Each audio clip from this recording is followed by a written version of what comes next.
খেদমতের কথা 3 বার বলেছেন, বাবার খেদমতের কথা বলেছেন 1 বার। কিন্তু আপনি যদি মনে করেন মায়ের গুরুত্বটা বেশি, বাবার খেদমতে আল্লাহ তাআলা এবং নবী মনে কমাইয়া দিবেন না, এই কথার দ্বারা যদি বোঝা যায় মায়ের কথা 3 বার বলেছেন, কিন্তু মা এবং বাবা দুইজনের সাথে সমানভাবে ভালো ব্যবহার করা লাগবে। না বাদ দেও দেখি জোরে, বাদ দেও দেখুনি না। আমার বাবারা ভাইরা মা বোনেরা একটু মনোযোগ দিয়ে শুনবেন।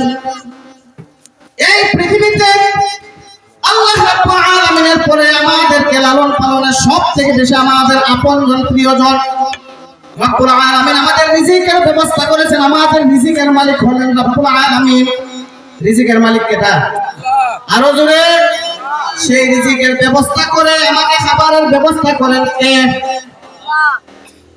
রুজি হইরা আল্লাহ রিজিকের মালিক। রিজিক আমার ব্যবস্থা করে দিয়েছেন। এই রিজিককে রুজি কইরা, কাম কাজ কইরা, ফসল কইরা আমার মুখের মধ্যে এই রিজিকের ব্যবস্থা করে দেয় কে? আব্বা আর আম্মা। কে? আব্বা আর আম্মা। আমার মেন রিজিকের মালিক হলেন আমার আল্লাহ রাব্বুল আলামিন। আমার মালিক, আমার রিজিকের মালিক। আর এই রিজিকের ব্যবস্থা করে দেন আল্লাহ রাব্বুল আলামিনের দেয়া রিজিক আমার আপনাকে ব্যবস্থা করে দেয় আমার আব্বা এবং আম্মা। বাবা রুজি রোজগার করে আনেন, বাবা রুজি রোজগার করে আনেন, আর মা ফাটাইয়া টাকাইয়া সুন্দর কইরা আমাকে আপনাকে খাবারের ব্যবস্থা করে। নবী করিম সাল্লাল্লাহু আলাইহি ওয়াসাল্লাম বলেছেন, নামাজ পড়া যেমন ফরজ, নামাজ পড়া এটা, রোজা রাখা ফরজ, ধনী হইলে হজ করা ফরজ, যাকাত দেয়া ফরজ, ঠিক তেমনি ভাবে নামাজের মতো মাতা পিতার খেদমত করাও ফরজ। মাতা পিতার খেদমত করা নফল না ফরজ? ফরজ। মাতা পিতার খেদমত করা ফরজ। মাতা পিতার সাথে নাফরমানি করা যাবে না। নবী করিম সাল্লাল্লাহু আলাইহি ওয়াসাল্লাম বলেছেন, হে আমার উম্মতেরা, তুমি যদি তোমার মা এবং বাবা তোমার জন্য জান্নাত আর তোমার জন্য তোমার মা বাবাই জাহান্নাম। হাদিস শরীফ নবীজি বলেছেন, তোমার মাতা পিতা তোমার জন্য জান্নাত, তোমার মাতা পিতা তোমার জন্য জাহান্নাম। এবার আপনারা প্রশ্ন করতে পারেন, এটা কেমন কথা? মাতা পিতা কিভাবে জান্নাত আর মাতা পিতা কিভাবে জাহান্নাম? একটু মনোযোগ দিয়ে শুনবেন, একটু মনোযোগ দিয়ে শুনবেন। নবী করিম সাল্লাল্লাহু আলাইহি ওয়াসাল্লাম বলেছেন, তোমার মাতা পিতাকে যদি তুমি সন্তুষ্ট রাখতে পারো, মাতা পিতাকে যদি তুমি খুশি রাখতে পারো, তাইলে তোমার মাতা পিতা তোমার উপর সন্তুষ্ট থাকলে তুমি জান্নাতে যাবে।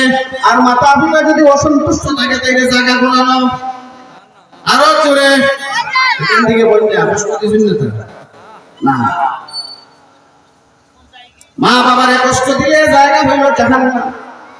আপনি বড় আলেম হন, মাওলানা সাহেব হন, মুফতি সাহেব হন, কারি সাহেব হন, সাইকুল হাদিস হন, পীর সাহেব হন, কিন্তু মা বাবার মনে কষ্ট দিবেন, আপনার জন্য জাহান্নাম অবধারিত। জাহান্নাম মাওলানা সাহেব হইলেও, কারি সাহেব হইলেও, পীর সাহেব হইলেও জাহান্নাম। এই জন্য আপনার ঘরে যদি আপনার মা থাকে, মনে করবেন আপনার জান্নাত আপনার ঘরে আছে। আপনার বাবা যদি থাকে, আপনি মনে করবেন যে আমার জান্নাত আমার ঘরে আছে। আমার উস্তাদ বলতেন, বাবারে দুনিয়াতে তুমি গরিব হয়েছে, তোমার সম্পদ নাই, তুমি কোনো চিন্তা করবা না। তোমার আম্মা যদি তোমার ঘরে থাকে, তোমার বাবা যদি তোমার ঘরে থাকে, তাইলে এই পৃথিবীতে তুমি সবথেকে বড় ধনী। এই পৃথিবীতে যদি তোমার মাতা পিতা থাকে, সম্পদ না থাকে, তুমি সবথেকে বড় ধনী। কিভাবে? আপনারা বলেন তো, মায়ের কষ্ট, সন্তানের কষ্ট মা সহ্য করতে পারেনি, সহ্য করতে পারে না। বাবা সন্তানের কষ্ট সহ্য করতে পারে না।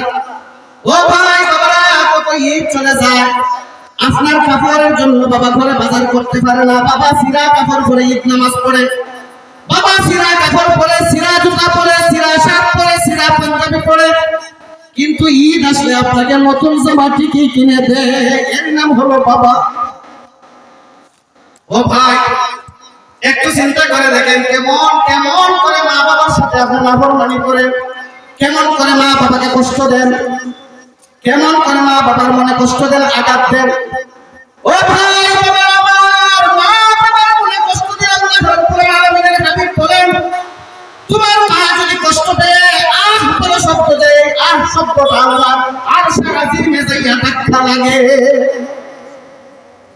লাগে। হ্যাঁ, কি মনে করছেন মা বাবাকে? মা বাবার সাথে ভালো ব্যবহার করতে মনে চায় না। মা বাবাকে ধমক দিয়ে কথা বলেন, মা বাবার সামনে চোখ লাগিয়ে কথা বলেন। অথচ নবী করিম সাল্লাল্লাহু আলাইহি ওয়াসাল্লাম বলেছেন, মা বাবার সামনে চোখ লাল করে কথা বলা যাবে না, মা বাবার সামনে চোখ রাঙিয়ে কথা বলা যাবে না, মা বাবাকে ধমক দিয়ে কথা বলা যাবে না। কার কথা? কার কথা? আল্লাহ এবং নবীর কথা। মা বাবার সামনে মা বাবার সাথে বেয়াদবি আচরণ করা যাবে না। আমার বাবারা ভাইরা শুনেন, মা বাবা আপনার আমার জন্য কি পরিমাণ নিয়ামত। কত মানুষ মা বাবাকে বাঁচাইয়া রাখার জন্য কোটি কোটি টাকা মা বাবার কোলে খরচ করে, ডাক্তারের কাছে যাইয়া মা বাবাকে জীবিত রাখার জন্য কোটি কোটি টাকা খরচ করে। আমি যেই কথাটা আপনাদেরকে বলতে চাইছিলাম, মা বাবা থাকলে আপনি ধনী কিভাবে? শুনেন শুনেন, একটু মনোযোগ দিয়ে শুনেন। মা বাবা থাকলে আপনি ধনী কিভাবে? সন্তানের কষ্ট মা বাবা সহ্য করতে পারে না, সন্তানের দুঃখ দেখলে মা বাবা সহ্য করতে পারে না। আপনার মা যদি আপনার ঘরে থাকে, আপনার বাবা যদি আপনার ঘরে থাকে, আর আপনার কষ্ট যদি দেখে, নিশ্চয়ই নিশ্চয়ই আল্লাহ রাব্বুল আলামিনের কাছে দোয়া করবে, আল্লাহ আমার সন্তানকে কষ্ট থেকে মুক্তি দাও, আমার সন্তানের অভাব দূর করে দাও। আর নবী করিম সাল্লাল্লাহু আলাইহি ওয়াসাল্লাম বলেছেন, ক্বালা রাসূলুল্লাহ সাল্লাল্লাহু আলাইহি ওয়াসাল্লাম, সালাসু দাওয়াতুন মুস্তাজাবাতুন লা শাক্কা ফীহিন্না, সালাসু দাওয়াতুল মাসলুমি ওয়া দাওয়াতুল মুসাফিরি ওয়া দাওয়াতুল ওয়ালিদি আলা ওয়ালাদি। নবী করিম সাল্লাল্লাহু আলাইহি ওয়াসাল্লাম বলেছেন, ও আমার উম্মতেরা শুনে রাখো, তিন দল ব্যক্তির দোয়া আল্লাহর কাছে, তিন দল ব্যক্তির দোয়া আল্লাহর কাছ থেকে ফেরত আসে না। এর মধ্যে একদল হইল মাজলুম, যারা জালিমের জুলুমের শিকার হয়ে আল্লাহ রাব্বুল আলামিনের কাছে বদদুয়া দিবে, এদের দোয়া আল্লাহর কাছ থেকে ফিরে না। দুই নাম্বার হইল মুসাফিরের দোয়া, সফররত অবস্থায় যদি কেউ দোয়া করে আল্লাহ রাব্বুল আলামিনের দোয়া কবুল করেন। তিন নাম্বার হইল মা বাবার দোয়া, দোয়া দিলেও কবুল, বদদুয়া করলেও কবুল। কেমন কবুল শুনেন। আপনারা অনেকে গুলিয়াই বলে শিক্ষানি তীর মারা দেখছেন। আপনি যদি হাত থেকে তীর মেরে দেন, বাইরা দিচ্ছেন তীর, কেউ বা পাখির মতো মারার পরে তীর ফিরাইয়া না সম্ভব না। আল্লাহর হাবিব বলেছেন, যেইভাবে হাতের তীর মেরে দিলে ফিরানো সম্ভব না, ঠিক তেমনি ভাবে তোমার মা বাবা যদি বদদুয়া দেয়, এই বদদুয়া ফিরাইয়া আনা সম্ভব না।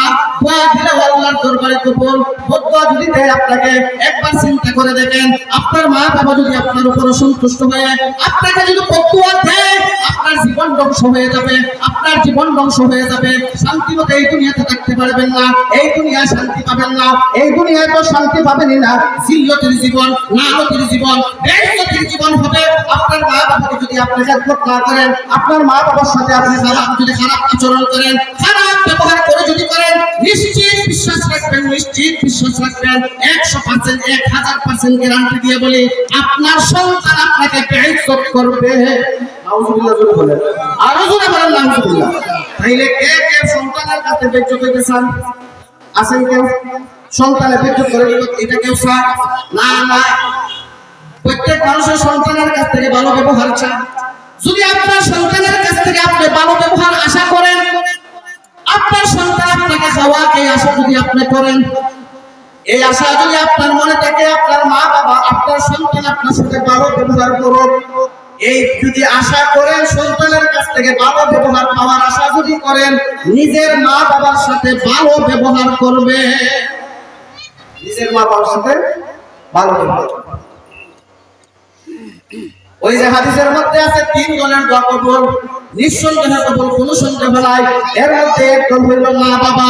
মা এবং বাবা যদি বদদুয়া দেয়, এই বদদুয়াটা আল্লাহর আরশে চলে যায়, আল্লাহর আরশের বুকের মধ্যে ধাক্কা মারে। তখন আল্লাহ রাব্বুল আলামিন ফেরেশতাদেরকে জিজ্ঞাসা করেন, এই বদদুয়া কে কার জন্য করলো আল্লাহ জানেন না? জানেন। তারপর আল্লাহ রাব্বুল আলামিনের ফেরেশতাদেরকে জিজ্ঞাসা করার পরে ফেরেশতারা বলে, ও আল্লাহ, তোমার বান্দার এক সন্তান তার মাকে কষ্ট দিয়েছে, তার বাবাকে কষ্ট দিয়েছে, মা বাবা অসন্তুষ্ট হয়ে সন্তানের জন্য বদদুয়া দিয়েছে, এই বদদুয়া আপনার আরশের বুকের মধ্যে ধাক্কা লাগছে। বুঝলেন না? বুঝলেন না? বুঝবেন, বুঝবেন, কোন দিন বুঝবেন? আজকে আপনি যেমন ব্যবহারটা আপনার মা বাবার সাথে করতেছেন, যেমন ব্যবহারটা আপনার মা বাবার সাথে আপনি করতেছেন, ঠিক সেই ব্যবহারটা ফেরত পাওয়ার জন্য আপনিও অপেক্ষায় থাকেন। আপনিও কি করবেন? অপেক্ষায় থাকেন। একজন হাজী সাহেব 70 বার হজ করছে। কয়বার? 70 বার হজ করছে।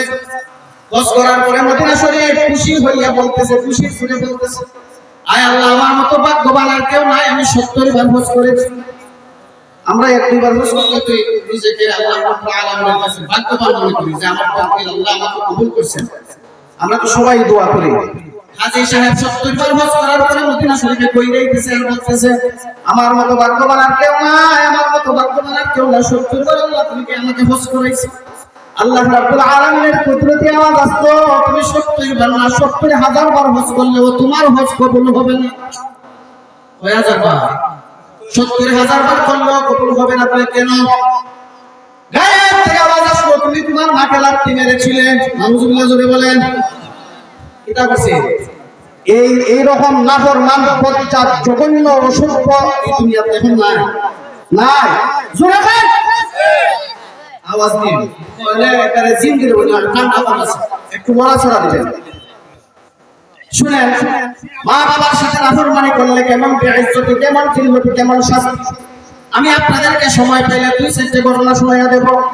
যারা মা বাবার সাথে নাফরমানি করেছেন, মা বাবাকে যারা কষ্ট দিয়েছেন, মা বাবাকে যারা নির্যাতন করেছেন, যদি দুনিয়াতে থেকে থাকে, মা বাবা যদি জীবিত থাকে, তাইলে পায়ে ধরে আজকে মাপ চাইবেন। আর যদি না থাকে, কবরের পাশে যাইয়া প্রতিদিন কবর জিয়ারত করবেন। এই সিল্লায় আল্লাহ মাফ করবেন। কি করবেন? কি করবেন? যদি জিন্দা না থাকে কি করবেন? জিয়ারত করবেন। জিয়ারত করতে কই পরে দাঁড় হয়ে যাবে, নিজে যেমন ওই চিন্তা নিয়ে করে আর জিয়ারত কে করতে। মা বাবার কবর জিয়ারত করলে কি ফায়দা শুনেন। নবী করিম সাল্লাল্লাহু আলাইহি ওয়াসাল্লাম বলেছেন, মান জারা আফরাফি ওয়ালিদাইহি কুল্লি জুমআতিন গাফারাল্লাহু ওয়া কাতাবা বাররা। নবী করিম সাল্লাল্লাহু আলাইহি ওয়াসাল্লাম বলেছেন, হে আমার উম্মতেরা, তোমরা যদি প্রতি শুক্রবারে কি বারে, আমি তো বলছি প্রতিদিন, আর নবীজি বলছেন প্রতি শুক্রবারে, মান জারা আফরাফি ওয়ালিদাইহি কুল্লি জুমআতিন, কুল্লি প্রতি জুমআতে গাফারাল্লাহু ওয়া কাতাবা বাররা। মনোযোগ দিয়ে শুনবেন। সপ্তাহে একদিন কি মা বাবার কবরের পাশে যাওয়ার সময় নাই? আপনি যদি সপ্তাহে একদিন কিছু সময় আপনার মা বাবার কবরের পাশে দাঁড়াইয়া মা বাবার জন্য মাফ চাইতে পারেন, আপনার মতো সন্তান দুনিয়াতে মা বাবা কেড়ে রাখছে, কোন কাম লাগছে আপনি? কোন কাম লাগছে? কোন কামটা কামে লাগছে? কিছু কিছু মানুষ আছে মনে করে আমার থাকতেও দুনিয়া চালাইছে, হুজুর মই যাওয়া চালা। আমরা এখানে এক মুরব্বী, মা মারা গেছে মেঘের দিন মা মারা গেছে। মেঘ করে ভগবান বেটা গ্লাসের কাটা লাগে না, গ্লাস কাটা লাগে না। মানুষ কেউ মেঘ ঘুরাইয়া মানুষ বাইরে না কাটে। আর বলতেছে বেটি তুমি এত থাকতে আমার জ্বালাইছে, মরছে তেও ওই বাইরে মরছে, মরছে তেও বাইরে মরছে। আচ্ছা বলছেন মোরা ঠিক আছে সাহেব, আপনারা আমার ইখতিয়ার। হ্যাঁ, কেটা শীতের দিন মরবো, কেটা গরমের দিন মরবো, কেটা পাহাড়ও মরবো, কেটা পর্বতও মরবো, কেটা সতীর নদীর মধ্যে, নালার মধ্যে, পানির মধ্যে বেড়ে মরবো, কেউ জানেন? যদি জানতেন কেটা কোন দিন মরবো, কোন সময় মরবো, ওই জন্য 1 সপ্তাহ আগে মসজিদে যে নেতারা মতো খাওয়া দাওয়া আগামী তো সব ঠিক না।